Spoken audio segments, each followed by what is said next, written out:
내가 사는 이유, 내가 사는 이유가 뭔가, 이런 제목으로 오늘 데보라 회원들에게 그리고 우리 모든 성도들에게 은혜와 도전의 말씀이 되었으면 좋겠습니다. 우리 데보라 회원들은 나이들이 연세가 아니고 나이가 연령이 어떻게 되시는지요? 60, 죄송합니다. 밝히면 안 되나요? 어쨌든 나이가 좀 굉장히 많은 것도 아니고, 그죠? 그리고 나이가 아주 젊은 것도 아니신 분들, 굉장히 성숙하시고 또 그리고 한참 일하실 그런 나이가 아니신가. 굳이 밝히자면 50대 후반부터 60대 초반.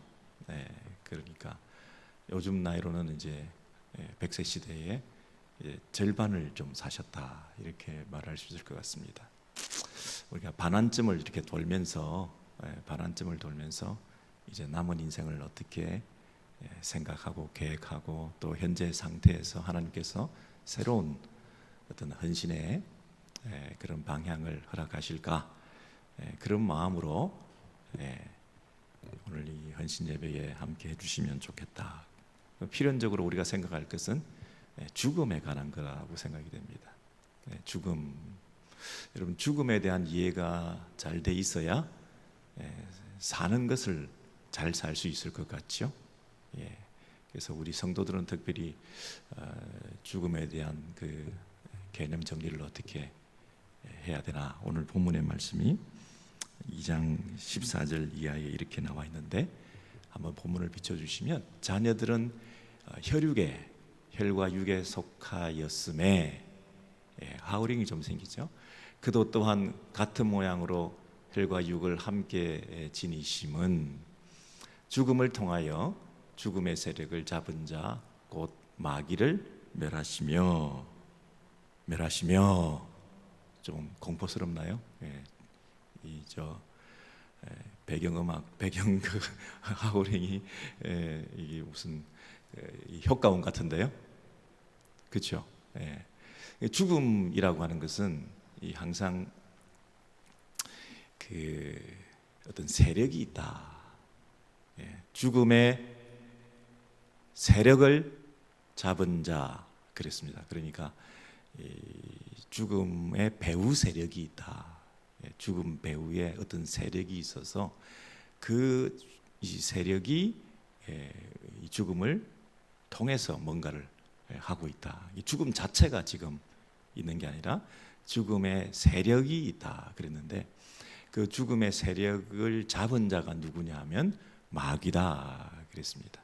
이때 마귀는 단수형이에요. 마귀들, 귀신들 이런 게 아니라 이 단수, 악한 마귀, 사탄의 세력이다 그랬습니다. 그래서 그 사탄이 이 죽음을 가지고 그 죽음 배후에서 뭔가를 하고 있다, 이렇게 말하는 거죠. 그런데 그 죽음의 세력, 사탄을 멸하시기 위해서, 옛날 성경에 보면 없이 하시기 위해서 그랬습니다. 멸하시기 위해서 오신 분이 누구냐면 예수 그리스도께서 우리와 똑같은 모양으로 혈과 육을 입고, 인간의 몸을 입고 이 땅에 오셨다 그랬습니다. 그분의 성육신은, 인간의 몸을 입고 하나님의 아들이신 예수께서 우리와 똑같은 몸을 입고 이 땅에 오신 것은, 첫 번째, 죽음의 세력을 잡은 자 사탄을 멸하시기 위해서 오신 것이다. 그래서 더 이상 마귀가 이 죽음을 가지고 세력을 행사하지 못하도록 하기 위해서 오셨다. 그 멸하신다, 이 말은 delete, 완전히 삭제해버리시고 존재론적으로 없게 만들었다는 게 아니라 세력을 더 이상 행사하지 못하게 하기 위해서 오셨다, 그런 뜻이죠. 무력화시키기 위해서 오셨다, 이렇게 말하는 게 낫겠네요. 어디 가두어둬서 꼼짝 못하게 하기 위해서 오셨다. 그 말은 아예 이 사단이 없어지고 존재론적으로 사라져 버린 게 아니라 여전히 있는데 더 이상 힘을 발휘하지 못한다, 그 말이죠.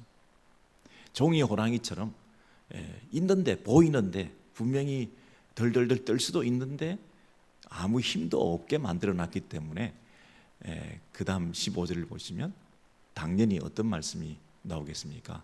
또 죽기를 무서워함으로 한평생 일생 동안 매여 종노릇하는 모든 자들을 놓아주려 하심이니. 여러분, 또라는 접속사가 너무나 중요하죠. 첫 번째가 있었고, 그리고 또 두 번째도 있다, 이렇게 연결되어 있죠. 근데 이 또라는 말이 연결될 때는 보통 점층적으로 게다가 더 이런 뜻이 포함되어 있습니다. 그러니까 강조점이 우리에게 더 이런 혜택을 주기 위해서 그분이 오셨다, 이렇게 말하고 있는 거죠. 두 번째 혜택은 뭡니까?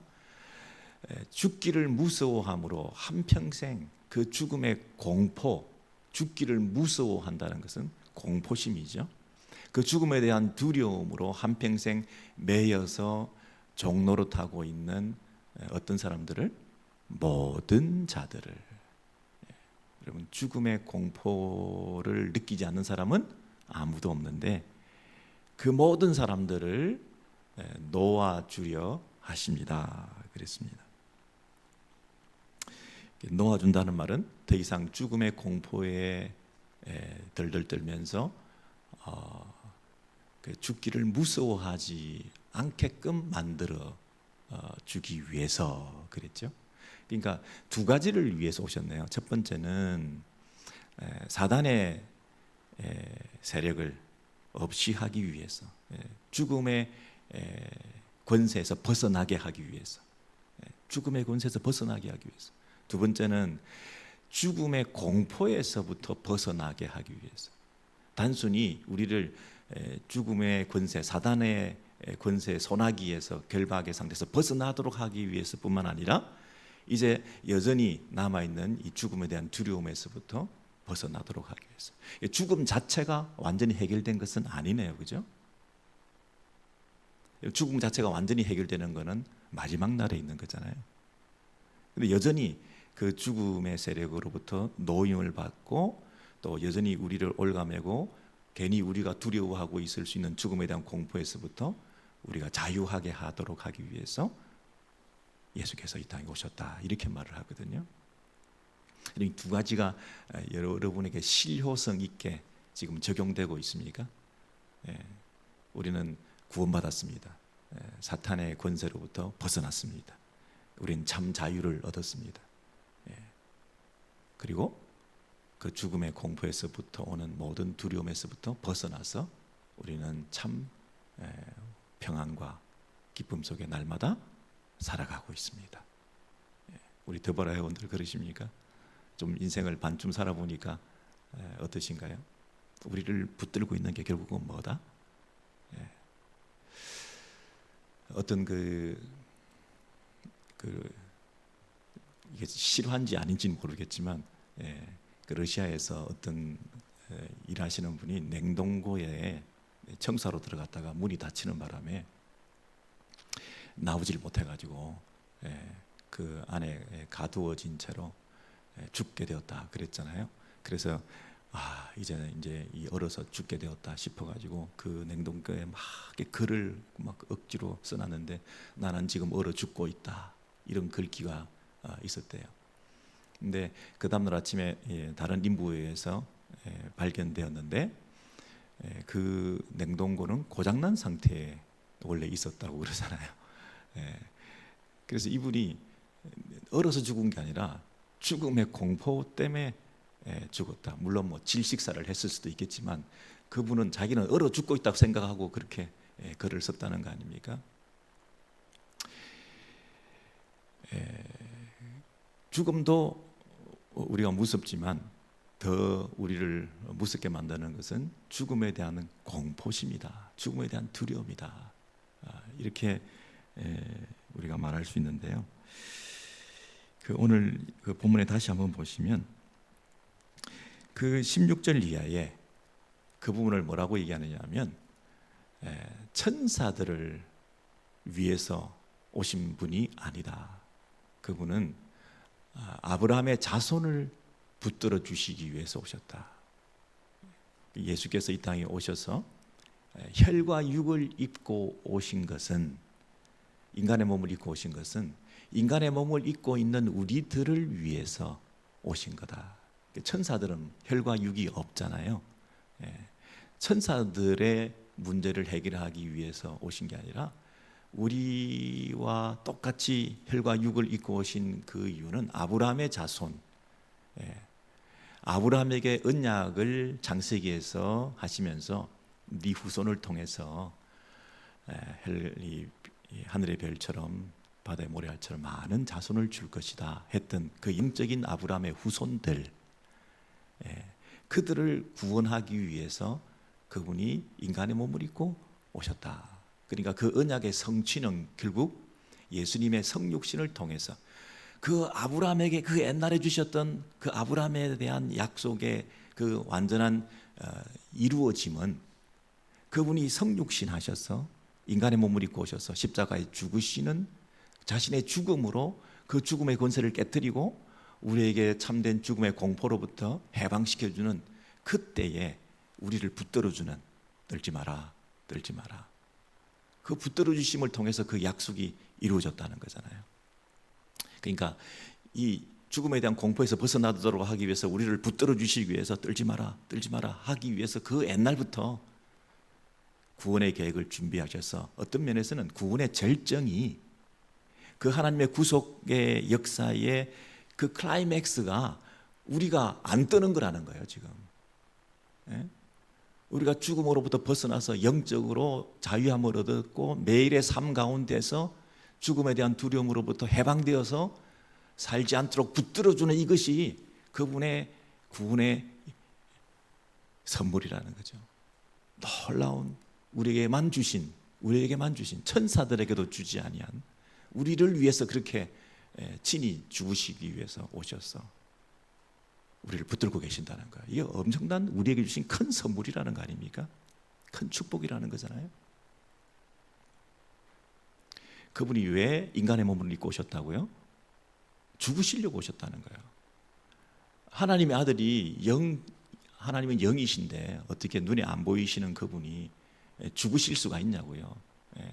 사람이 되어야 죽으신다는 거예요. 천사처럼 오셔서 가지고는 영적인 존재로는 죽을 수가 없는 분이에요.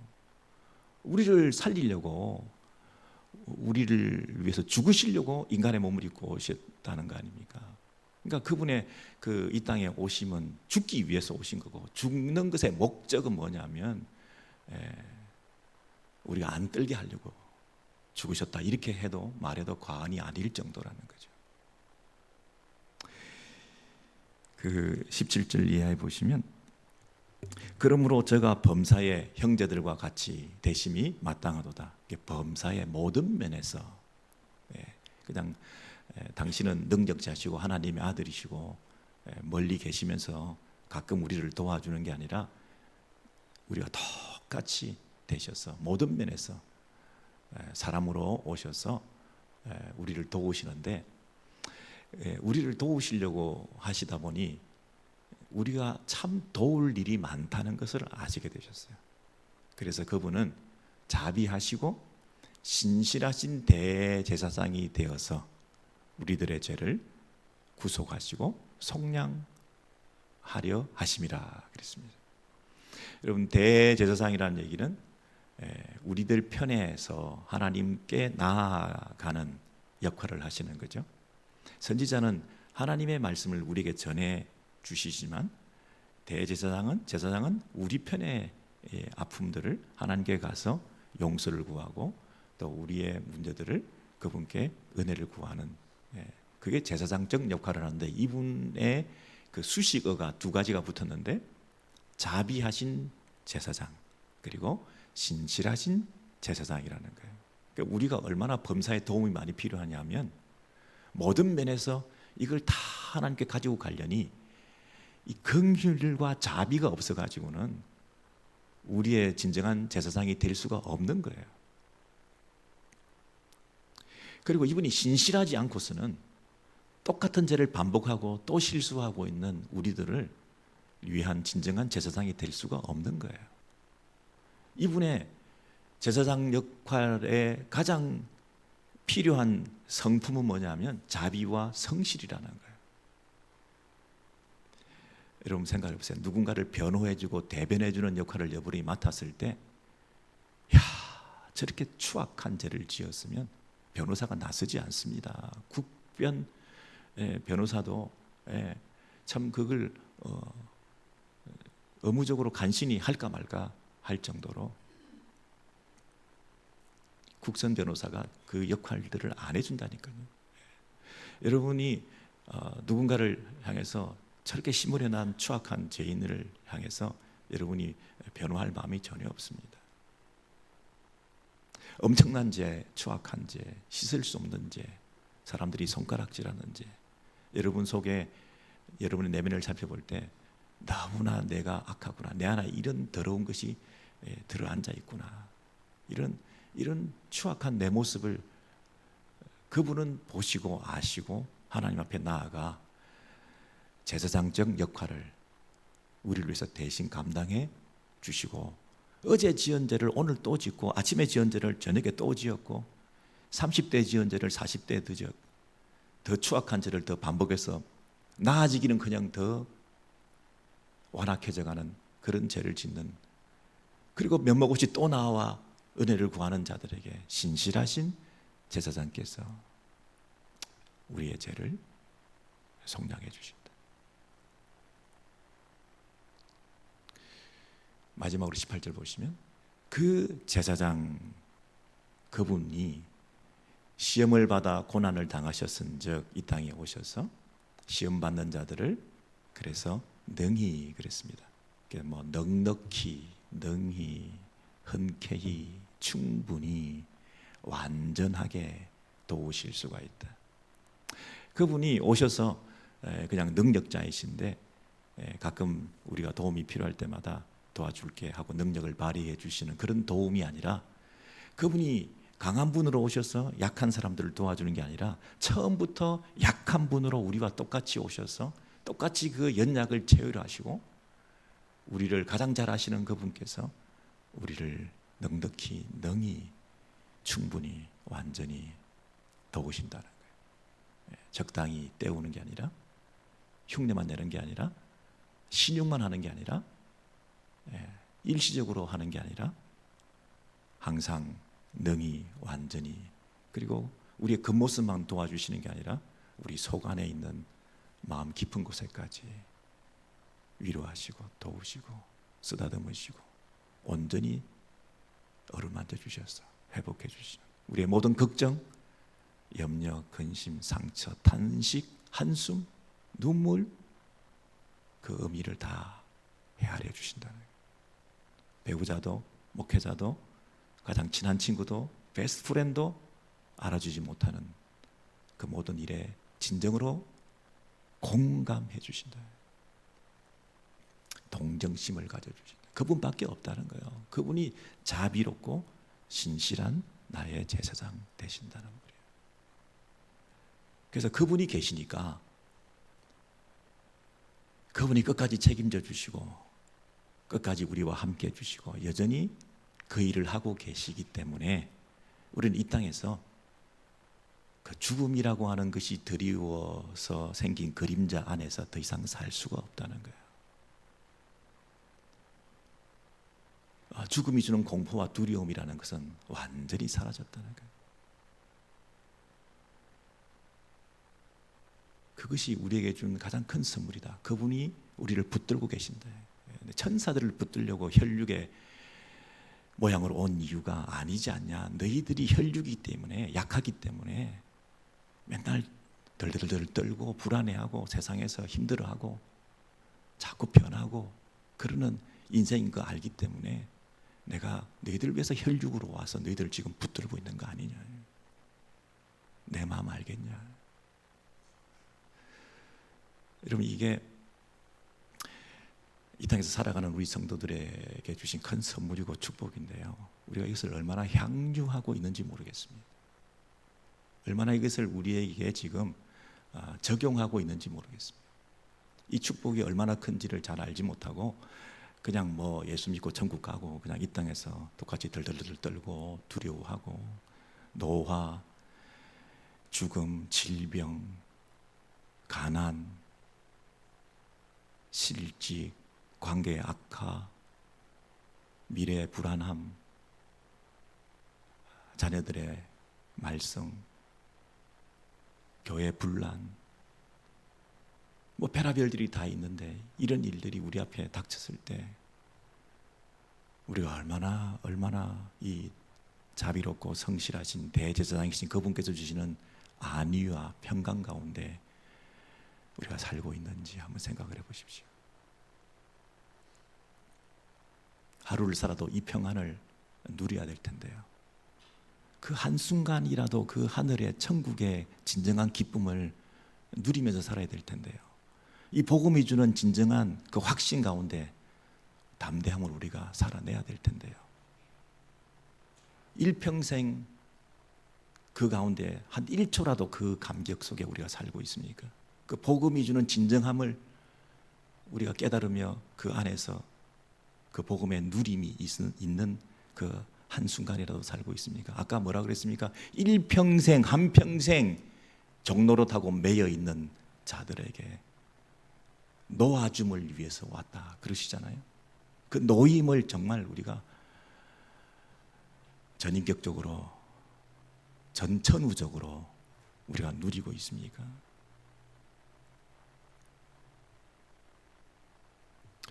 요즘은 과학 기술 문명이 너무나 발달하고 의학이 발달해서 인간이 조금 자고해졌다 그럴까요? 그래서 노화도 엔티에이징, 노화도 멈출 수가 있을 것 같다. 그리고 질병도 웬만한 병은 다 치료할 수 있을 것 같다. 그리고 외모도 충분히 팽팽하게 고칠 수 있고 나이에 걸맞지 않는 모습으로 살아갈 수 있을 미모를 회복할 수 있을 것 같다. 조기 진단 그리고 완전한 치유, 이런 시대에 우리가 살고 있습니다.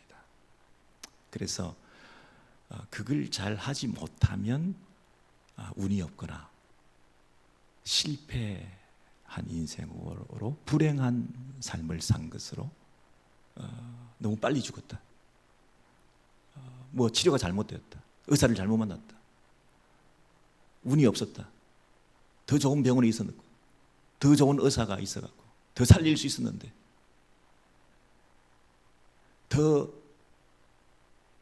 항노화 음식을 먹고 더 적당한 운동과 효과적인 이런 엑서사이즈를 해서 우리의 생명을 더 연장시킬 수 있었는데 그걸 우리가 정부가 부족하고 실수를 하는 바람에 잘 못돼 가지고 이렇게 빨리 아프기도 하고 병들기도 하고 고생도 하고 죽기도 하는 이런 일을 내가 당해서 이거 참 잘못하고다, 억울하다, 분하다. 우리는 너무 이런 시대에 우리가 살고 있습니다.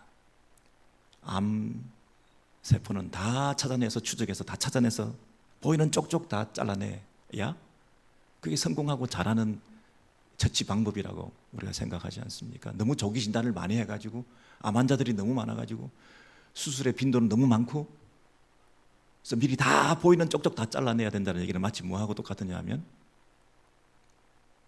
청소를 하는데 먼지가 있어서 계속 먼지를 털어내다 보니 먼지가 하나도 없을 날이 없죠. 먼지를 털어내고 청소를 또 하고 24시간 청소를 해도 또 청소를 해야 되는 이런 일처럼 마치 우리의 이 인간의 문제나 불건강의 문제나 노화의 이런 일들을 처리하고 반대하고 물리치고 없게 하고 이것으로부터 자유함을 얻어서 그것이 마치 행복이냐 깨끗함이냐 정결함이냐 거룩함이냐 성공이냐 이러면서 막 부단하게 애를 쓰고 있는 이런 모습이 우리 안에 다분히 있는 거죠. 왜 이렇게 조급해졌을까? 진정한 노임이 왜 없을까? 우리는 부활을 가졌는데, 이미 자유했는데 모든 걸 다 고쳐야 됩니까? 모든 불편을 해소해야 됩니까? 병과 노화와 죽음은 우리에게 불편한 진실입니까? 숨겨야 되는 일입니까? 생로병사는 하나님 주신 자연스러운 결과이고 죽음은 반드시 있을 수밖에 없고 우리에게 주신 선물은 죽음으로부터의 공포로부터의 해방인데 왜 죽음 자체를 삭제시키려고 하는 거죠? 어떤 선교사님이 그 선교지에 가서 깜짝 놀란 게 뭐냐면 사람들이 너무 빨리 죽는 거예요. 근데 너무 태어나서 뭐 30, 40, 50 이렇게 막 죽으니까 너무 안타까웠죠. 너무 많은 사람들이 너무 빨리 죽으니까 사실은 그 선교지에 있는 사람들은 그 죽음이 일상화되어 있었어요. 그래서 그 죽음이 대수롭지 않게 받아들여지는 거예요. 엄청난 비극이나 슬픔이 아니었어요. 늘 있는 죽음이에요. 누구에게나 있는 죽음이에요. 그래서 어떤 때는 그 마을 전체가 그 죽음을 함께 공유하면서 심지어 음식을 나누고 축제는 아니지만 그렇게 슬프디 슬픈 사건이 아니었어요. 마치 함께 동네 잔치를 하듯이 그 장례식을 잘 치루어내는 그런 선교지였다고 하는 거죠. 선교사님이 너무 안타까운 거죠. 이렇게 빨리 죽게 하고 이렇게 자주 죽는 일은 참을 수가 없다. 그래서 약품들을 막 공수해 왔습니다. 항생제들을 막 풀어주었습니다. 그리고 열심히 기도했습니다. 열심히 치유사역을 했습니다. 병이 나았습니다. 수명이 연장되었습니다. 이제 오래 살게 되었습니다. 잘 안 죽습니다. 그 공동체는 이제 죽음이 슬픈 일이 되었습니다. 죽음이 너무나 일상적이지 않은 특별한 나에게만 닥친 불행처럼 느껴지게 되었습니다. 여러분, 어느 것이 더 복음적일까요? 선교사가 아차 하고 깨달은 것은 너무 늦었습니다. 치료가 능사이고 치료가 나쁘다는 것이 아니라 병은 치료해야 되지만 치료를 우상화하고 치료가 되지 않으면 실패된 인생인 것처럼 그 죽음을 자연스러운 것으로 받아들이지 않고 그 죽음을 특별한 불쾌한 일들로 받아들여지게 되는 그 슬픔의 사건으로 그 공동체가 영적인 수치가 전락하게 떨어지게 되었을 때 그 공동체는 항상 슬픔이 가득한 것이었습니다. 그 축제와 같은 즐거움과 기쁨 속에서 살아가던 그 행복감이라는 것이 사라지고 말았습니다. 여러분, 혹시 우리가 그런 공동체에 지금 살고 있지 않나요? 노화가 불편한 일이고 질병이 이것은 있을 수 없는 일이 나에게 일어난 거고 죽음 이것은 극복하지 못한 우리의 한계 때문에 슬픈 일이고 이걸 다 고쳐내고 다 오래 살게 하고 더 연장하고 해야 될 그것이 우리가 사람다운 삶을 산 거고 재산이 있는 사람이 생명을 연장한 것이고 또 정보와 의료 기술과 각종 이런 혜택을 받으면서 우리가 사람답게 산 것이지 그걸 하지 못하고 살았던 삶이 잘못 산 삶인 것처럼 우리가 그렇게 착각을 하고 있는 건 혹시 아닐까요? 우리 더보라 회원 여러분, 인생에 이제 반환점을 도시면서 삶과 죽음에 대해서 그리고 그 죽음을 이기신 예수의 승리에 대해서